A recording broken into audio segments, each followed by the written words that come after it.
Welcome to the Garlic Marketing Show. Ian Garlic here, and today we are going to talk about some success stories, about what's working right now in ads when people don't believe it, how you can really change your outlook on things that you don't think is working, how you change content. And speaking of change, the person I'm going to talk to, Rich Brooks, today is the leader of the Agents of Change podcast. We'll talk about that as well. Rich, thanks so much for being on the Garlic Marketing Show. I'm so excited to be here. This is going to be great. And especially now that I know you love my home city of Portland, Maine. We love it there. My buddy Nick, client, is there, and it's amazing food and amazing people, and no one else should go there. No more people. We have enough. Send us your lobster. Of course, this is brought to you by videocasestory.com. One of the best ways to improve all of your campaigns, improve your business, is through your client stories. Learn 50 ways to improve your sales, marketing, and operations using video case stories at videocasestory.com. All right, Rich. So you are Flyte New Media. You've an agency for 25 years. Before we get into your success stories, 25 years, you've seen a big change in media, haven't you? And I'm just shy of 25. I don't want to be bragging that's something that's not, but yeah, so in May of this year, 2022, we'll officially turn 25, but we're already ramping up. We're already coming up with our ideas for how to celebrate 25 years in business. But yeah, 100%, things have changed. I mean, we're older than Google. You know, there was no Facebook when I started. There was no social media when I started. If there was a video on a website, it was smaller than a postage stamp, and it still took all day to download. So it was a completely different situation when I first started compared to where we are now. And I never thought, to be honest, that I was going to be, 25 years later running an agency. I figured within a year or two, either designers would learn how to program or programmers would learn how to design, and I'd be out of a job.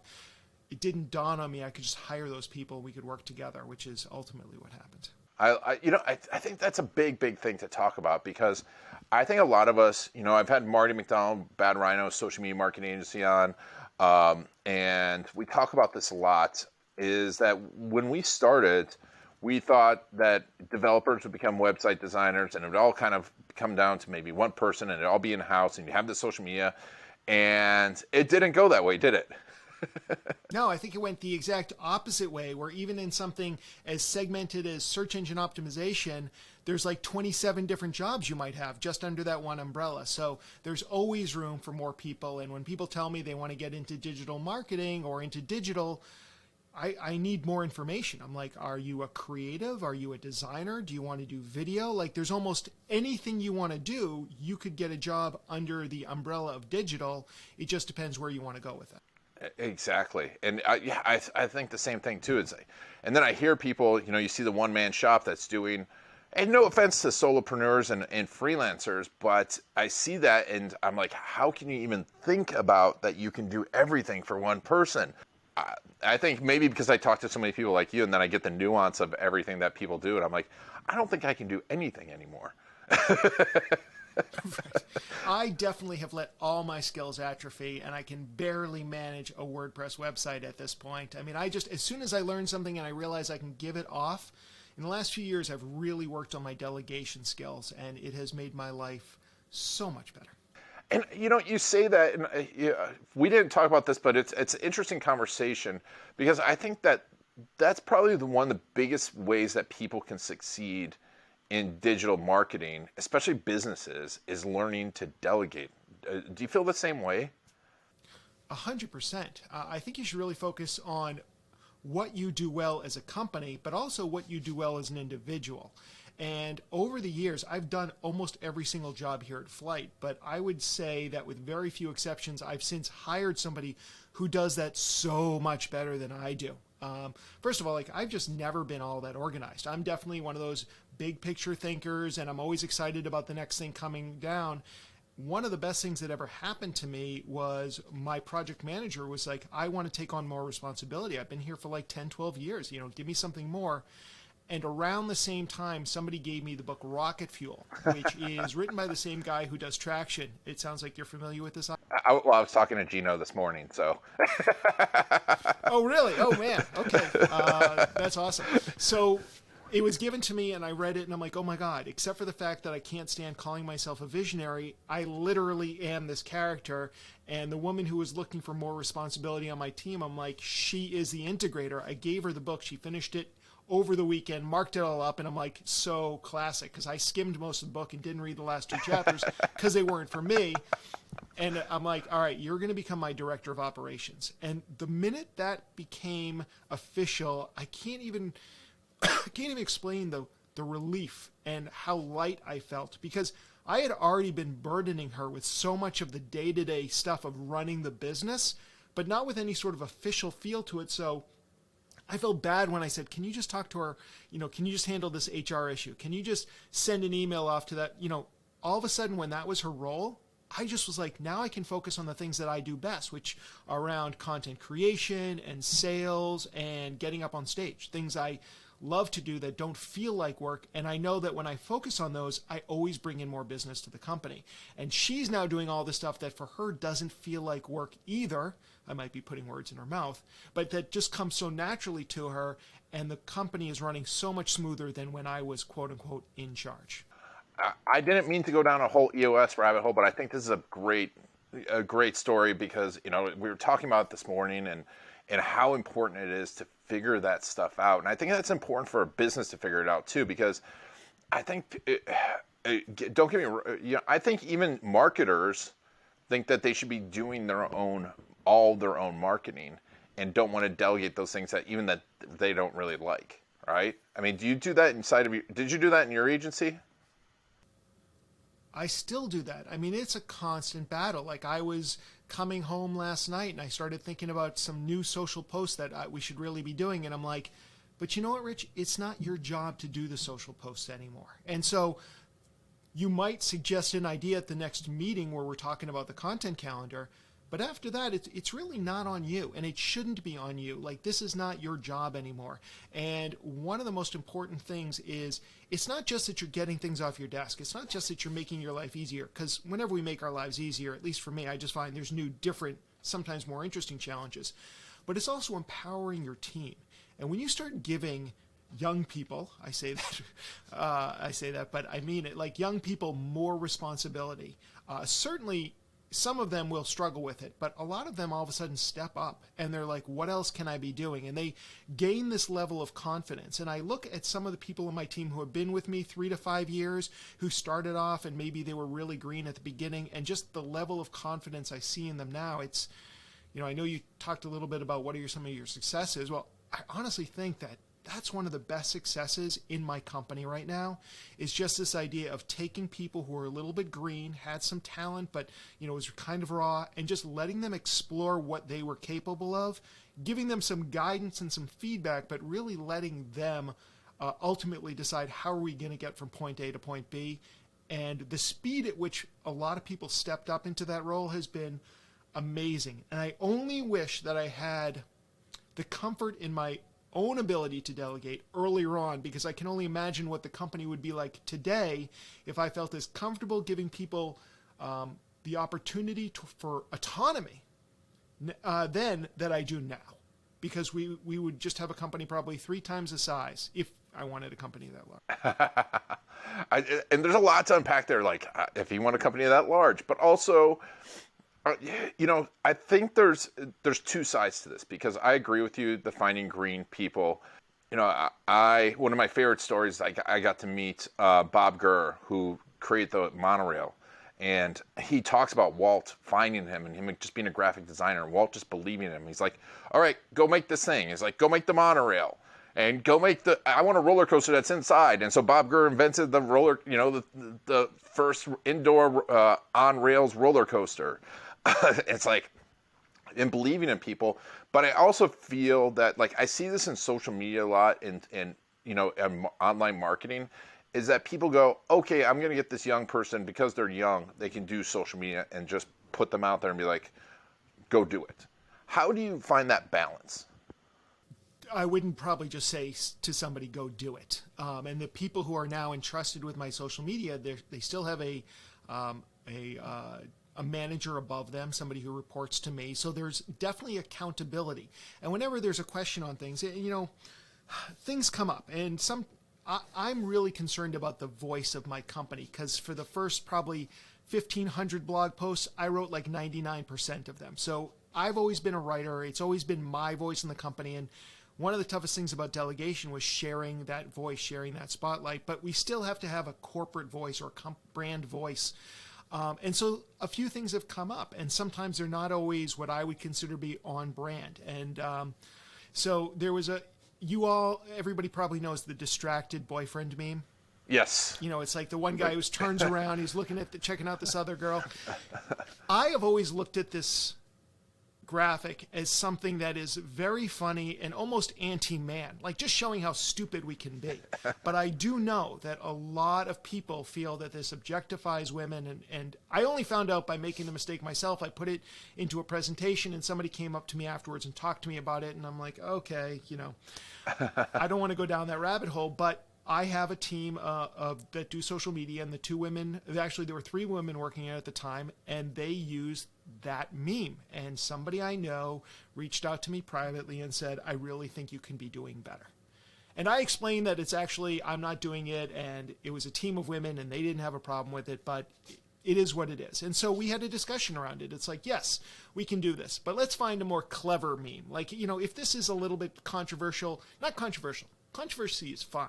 If this is off brand for us, that's one thing. But we do double entendres occasionally here at Flyte. We were just talking about an old presentation of mine on mobile marketing called How to Get Into Your Customer's Pants, because we had a picture of a woman with the cell phone in her pocket. And yes, it's a play on words, and I'm sure I did offend a few people. It was a little bit easier back then. But having these ongoing conversations, getting back to your question, having these ongoing conversations so that people kind of know where the signposts are, what you should be able to do within brand and what you shouldn't be able to do within brand, and not having to come to me every single time. Will mistakes be made? Of course they will. And as long as they're made with the best of intentions, then I'm not too worried about it. And we'll just keep on moving on and continue to better off our communication with who's ever listening. That's fantastic. And I think, it's an important thing there. It's guiding versus in delegating versus just going, hey, go do it, and expecting them to be an expert, and whatever happens, happens. I'll also say that for me, organic social, I don't want to paint with too broad a term, is not my favorite area to focus on anyways from an agency standpoint. We do a little in it. We do it certainly for ourselves and our brands, but we're more on the paid side, and we're more on the SEO and design and branding side.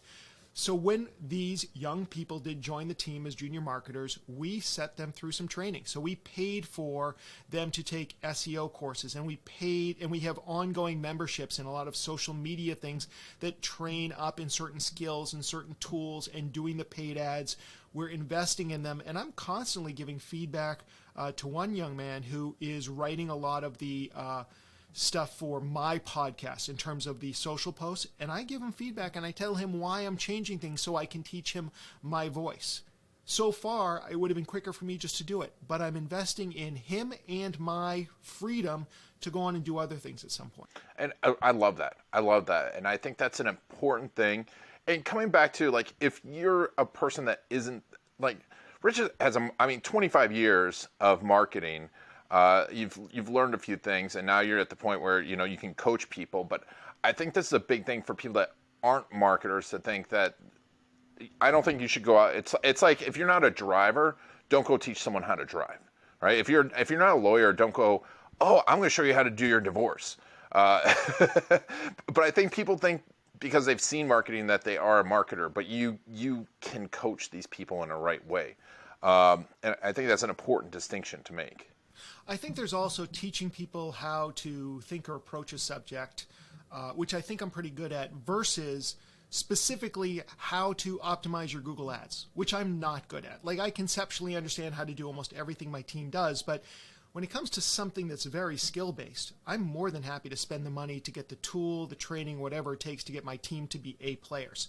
That's different than me kind of coaching them on one of my specialties is working with clients, especially when things aren't going well. So I talk to my team about how do you talk to a client when they're not happy. And of course, every one of our clients is happy all the time. I'm just saying this as an example. But, talking to my team about how do you talk to clients? How do you educate them? How do you bring them around to your way of thinking, but also how do you listen to them? Those are things that I think I'm pretty good at. I've heard I'm good at. So I talk to my team about those things, and then I'm more than happy to buy the books, courses, memberships, what have you, to teach the individual skills that are required for their job or occupation. Love it. And yeah, I think that, that's amazing, that you're coaching them on when clients aren't happy. I can't imagine that you have marketing clients that aren't happy all the time. Right. Our clients are wonderful and they never complain. Well, it's getting tougher and tougher because also there's so many people that aren't good marketers overselling what marketing can do, overselling it. So then people get upset because they're seeing, well, I see these results. And I'm like, well, anyone can make a VSL with some fake results, right? Right. This is the ongoing thing. We're competing with people who maybe aren't always the most honest or reputable people out there, but it's hard to know because they have splashy graphics and they're free reports that you can download. No offense to younger people, but some of them are saying they're leaders of these companies and they're younger than your agency. And I think there's a lot to be said with experience in this and understanding people, understanding businesses. But then you do have to learn, like you said, you have to learn in different places. And one of the ways I learn is just like I interview people like yourself, and I want to find out what's working and hear their stories, which we still haven't gotten to your success stories. But before we do, how are you finding what educational material really works for training your team? A lot of times it comes down to my personal connections with people who are doing it. Like I spent this coming up here will be the first year I'm not going out to San Diego for Social Media Marketing World, but connecting to that community has given me the opportunity of finding a lot of experts in the field. And then also through my own podcast, I found people, because I'm a generalist, I know a little bit about everything. Where I'm sure you've interviewed people like who are Facebook ad experts or Instagram Reels experts, and the niche is just getting more and more narrow. And a lot of times, for me, it comes down to, are they explaining it to me in a coherent way? And if I can understand what they're saying, and if they have a course, then probably that's a pretty good course. But somebody who goes out and starts talking about their course, but they can't explain to me why things are the way they are, I'm not going to be interested in that course. So usually what we'll do is if I find somebody I like and they've got a class and we have a need for that class, we'll get a membership for that class. And then we see, is this actually a good fit? And if it is, we just keep on renewing for every employee that comes through the door. And if not, we find a better service out there. And some of these people end up shutting down their courses, then we are obligated to go find a new way to do it. Because things like Facebook ads change every 15 minutes, so you have to have the most up-to-date information. Yeah, PPC, Facebook ads, SEO, it's the scariest thing for me when, and that's why I like working with partners so they can do it. Because you wake up in the morning, you're like, is today the day that Google changed everything? Right. Which is also why it's very dangerous to be in any one niche, because if you're in Facebook ads and suddenly Facebook says, we're going to make all the ads just automated so that you don't have to do anything but give us money, well, then there's going to be a whole lot of Facebook ad experts out of work. So you have to make sure that you're playing in multiple fields if you want you keep your agent. Yeah, or Apple says, hey, we're not giving Facebook our pixel data anymore.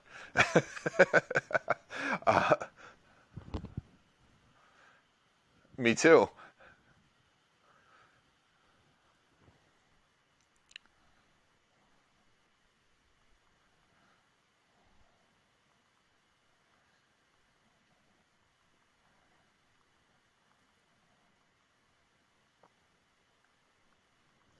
So true. I talk to people all the time because I was in an agency group and everyone was freaking out about Facebook ads. They're like, what are you going to do about it? I'm like, I'm going to get better at content and look at where's the opportunity here, because it's it's same thing with stock market, right? When everyone's freaking out, that's the best time to find opportunities. It's awesome. And so I will get into your PPC story, but since you brought up change, tell me about the Agents of Change podcast. When did you start it, and what's the theme behind it? So we're up to episode 420. The first 100 episodes were actually under the brand The Marketing Agents. But then I realized I had a podcast called The Marketing Agents and a conference called The Agents of Change. And they literally were doing the same thing. So I just decided I was going to go with Agents of Change because it just sounded cooler. Behind the Agents of Change, where if you go to the website, you can see our 3 Agents of Change. One represents search, another social, another one mobile. But I had this whole superhero international spy thing in my head. And this guy... Josh Fisher does great graphics. He does a lot for Chris Brogan, and I knew him because he lived in Portland, Maine at the time, and so I reached out to him, and he did up these awesome graphics for me. But the whole idea is just that things are changing all the time, and Agents of Change could be the channels we're talking about, or it could be the people we're talking to, or it could be the listener, because you're an agent of change. And I just love the idea of that things are changing very quickly, and the more you're able to kind of navigate that change, the more successful you're going to be. So whether you're an owner, whether you're a marketer, these are the things that are going on. I want to give you good advice. I want to give you strategies and tactics so that you can go on and succeed. So Agents of Change, or AOC, is very much an aspirational brand. It's a do-it-yourself brand. I'm going to show you, I'm going to pull in all these experts and give you the tools you need so that you can succeed. Where on the other hand, the Flyte New Media side of things is we're still educational, but it's done for you. You're going to come to us because your marketing team isn't big enough to handle all the work that they've been given, or maybe they don't have the depth or whatever it may be, or you just want to focus on other parts of the marketing and you want us to run your paid search or your SEO, and that's how that works. So the two work well together. They're in alignment, but they are different in the fact that the Agents of Change is more the do-it-yourself. Love it. Love it. And what's been the biggest benefit to you of running your podcast? It's, I don't know if there's just one, but I would say that a couple things that come to mind are, one is it has been a lead generation tool for us. And even though it hasn't been a lot of different companies, the ones that we have gotten through the podcast and also through the conference tend to be a lot bigger. And they're not people who have ever heard of us before. And my best success story when it comes to the Agents of Change is I was probably somewhere between 50 and 100 episodes in. I was actually thinking about whether or not I should take on sponsors. And I was looking at the numbers. John Lee Dumas was like a rising star at this point, and he had just put out his numbers on what everybody should be charging. And I looked at them and looked at my listenership, and I'm like, man, if I do a commercial for 30 seconds at the beginning, 60 seconds in the middle, and another 30 seconds at the end, I'll make $200 a month. And I'm like, that is just not worth it. Like, it's not even worth the time and effort. And I was trying to figure out what to do. And all of a sudden, this guy tweets out an episode of mine and says, I really need help with this. And it was an episode about conversion rate optimization. And so I tweeted him back, and we took it to DM, we took it to email, we got on the phone, and he ended up leaving the agency that he was frustrated with. He was like literally taking our episodes and going to his agency and be like, can you do this for me? We ended up getting him, that was about 7 years ago, and he's given us a couple $100,000 worth of business to date. And when I think about that, it was all because of just putting out that podcast.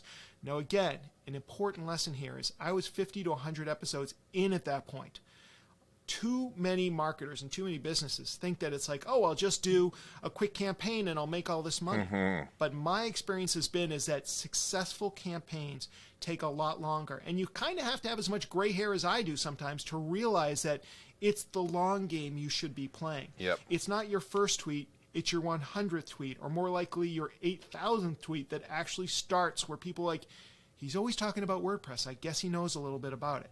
So it's that showing up consistently. That's really been the success of Agents of Change, is that week in, week out grind sometimes of creating content for people and really not even saying you have to use us for business. Just we're putting that content out there. It's funny because this is like the second.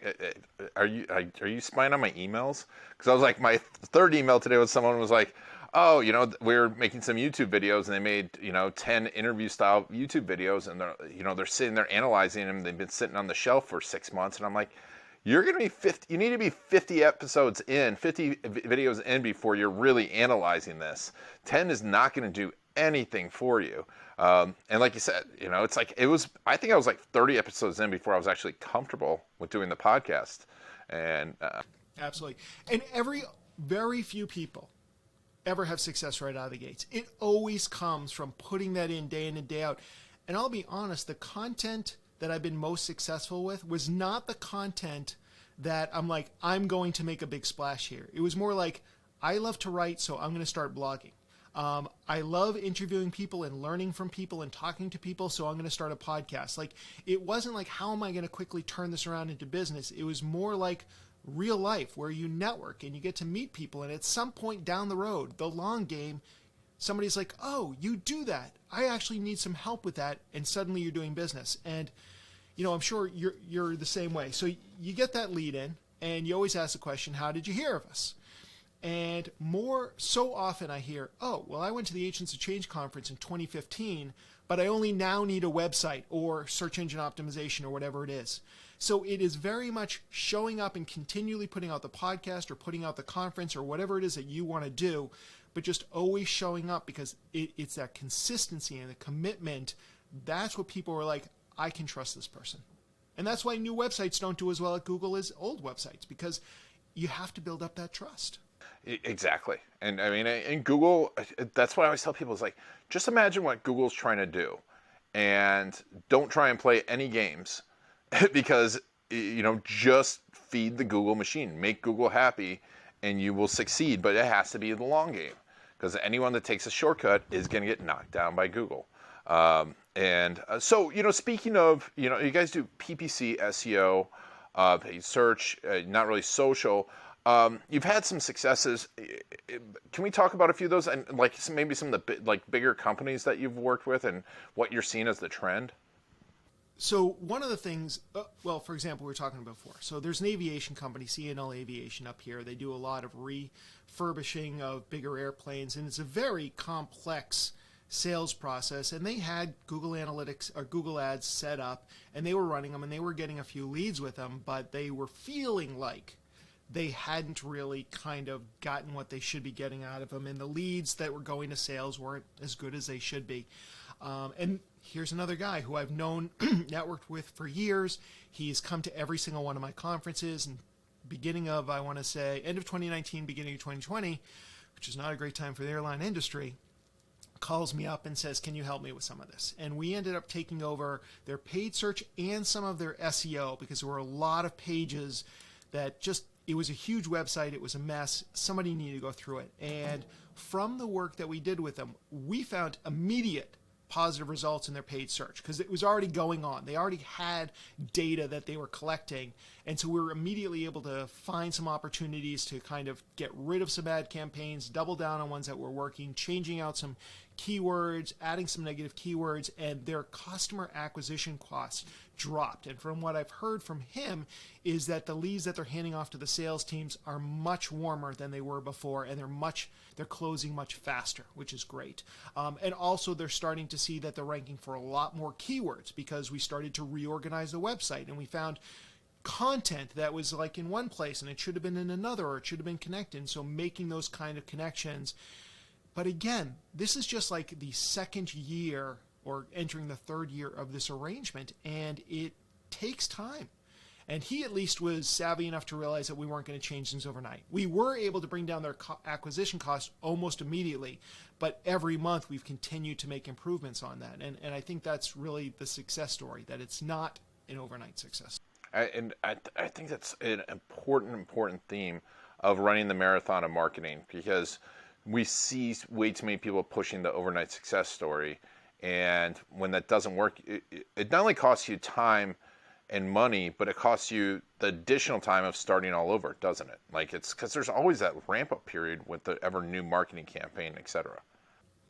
Right. Yeah, and I think from an agency standpoint, the best thing you can do if you're going to be in this game for a while is to manage expectations right out of the gate. So where we used to say, oh yeah, with Google Ads, you can start putting money down today and you could see results today, this afternoon, which admittedly is true, but unlikely. And so these days we tell people, look, we really want to set up a year-long engagement with you. We're willing to go down to 6 months, but you need to be aware that the first 3 months is really about data gathering more than it is about making sales. Any sales we make during that time is gravy, but you have to be ready for us to, well, can we then reduce the cost for those 3 months? Well, yes, but then it's going to take 4 or 5 months to get that data. So it's not a game we can play like that. If you want to throw more money at it, we'll find out those answers sooner. But, based on your budget, here's where we are. And I think for us, one of the things that I keep on reiterating to my team, and they're totally buying into this, is you come at them proactively, although I hate that word, with new ideas and suggestions. Because one of the things I hear from companies all the time is our agency never brought us a new idea. Like, I would find a new idea, I'd ask them about it, and the next month they'd institute it.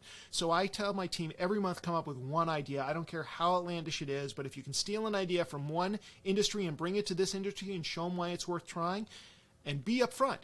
We think we should try this. Let's throw a few dollars this way, or let's do a blog post on this and see what happens. I think that's really the good approach to do it. And the other thing is, you have to be accessible.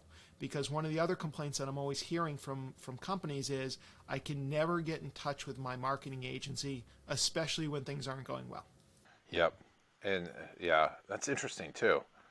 I feel like when I don't answer that Saturday 1 a.m. text, I feel bad, but I'm okay, but let's talk, right. So that's the opposite side of things, because I do think you should have your Saturdays off. I will sometimes respond to that, but I do everything in my power not to. And also, there's only like 3 of our clients that know my text number, and it's usually because we've gone out drinking at some point. But every time they text me, especially like late in the afternoon or early evening, and they want some answer, I respond via email, because I'm training them. Like, if it's a business thing, here's my email. I don't know who else is doing this, but I don't put my cell phone number on my business cards. And people always give me a hard time about it, but I'm like, look, there's 1,200 ways to get in touch with me. Yeah. My cell phone is my own. So no, that makes sense. That makes complete sense. I don't even have business cards anymore. I'd lose stuff. So we just came. Right before COVID, we had these beautiful cards printed up, gorgeous, great stock, and I'm like, when am I going to be able to hand these? I've been anti-business card for a long, long time. Because I'm like, no one ever, unless you do them awesome and something different, no one ever is going to pay attention to them or remember them. And which you guys did to a degree, but I think if you have a really nice business card, especially if you're in design and branding, which we are, the card, especially because we spent extra money, so there's a nice weight to it, there's a great feel to it, 2 sides. I'm not saying it's going to change the world, but it does feel better than other people's business cards, and it's on brand, and it's just another place where people can be like, oh yeah, I recognize, I've seen your sign. I've driven down Commercial Street. I saw your sign in the window. That's awesome. Or I ate at Jay's Oyster Bar. I hear this all the time. I was at Jay's Oyster Bar, and I looked up, and there's your logo. Do you know why? I'm like, because those are our offices. And then I usually give them a hard time for not knocking on our door and inviting me to go eat with them over at Jay's. Well, I'm going to definitely be knocking on your door in a few months. And I hope so. I will. I hope so. This is awesome. This is awesome. Rich, thank you so much. Before we get going too, we do a lot with video. What do you see working right now with video? All right. As long as people promise not to steal this idea, I'll share this. The best thing that we're doing with video right now is we're putting it in our proposals. And I know that sounds really strange, but shouldn't you be on TikTok? Shouldn't you be doing YouTube? We actually are. We made a commitment at the end of last year. I bought a bunch of really nice equipment for my team, my marketing team, to experiment with and try new things. And we're going to be doing more videos for all of our social promotions and everything. But after I write up a proposal, which we put into a special formulated page in WordPress, I just record a video. And, I'd be like, Ian, thanks so much for your time the other day and access to your Google Analytics. Here's what I found, and here's why I think we should do this, that, and the other thing. You find all the details down below. Now, this was probably even going to be more value before we jumped on a Zoom call for every single thing, when I was just doing all of this by phone. But people have told me, they're like, what kind of software is that? Like, that's amazing. So I just think that you should be using video as much as possible in formats where people are able to view it and watch it. And so using it in proposals, most people don't think about that. I know there's a product out there called like BombBomb, I think, where you can send videos through emails and stuff like that. So but just use videos to make that human connection. So it's not scalable. But if you're asking me where I think video is really strong these days, it's in these surprise moments that people weren't expecting it. And just as a side note, whenever I see and I don't go on Facebook as much maybe as a digital agency owner should, but whenever I go on Facebook and I see like, oh, it's so-and-so's birthday, rather than just get on their page and wish them a happy birthday that they're never going to see because they got 100 or 200 that day, if I have their cell phone number, I make a little video and I say, hey, listen, I heard it was your birthday today. I say something personal to them. I send it off to them. People tell me all the time that it was like the highlight of their day. So surprise people with video, find non-scalable ways to use it to connect with people, especially when you can't go see them in real life. Such great advice. It is such great advice. And everyone wants to scale video. And like you said, I mean, well, we had PandaDoc on, and they increased proposal acceptance rate 32% across millions of proposals by adding video onto the proposals. So 32%, I mean, a 32% raise in your business. Can you imagine that? I know. It takes more time to do them, but honestly, like, it's not like I'm doing 27 proposals a day anyways. I'm doing, 2 proposals a week. I certainly can spend 15 to 30 minutes to create a little introductory video, put it up to Vimeo, and embed it back in my proposals so that people can see. Yes, that is great advice. Well, Rich, this has been a lot of fun. We'll make sure to put a link to the Agents of Change podcast, to Flyte New Media. We'll put a link to Jay's Oyster Bar. But yeah, this has been fantastic. Thank you so much for being on the Garlic Marketing Show.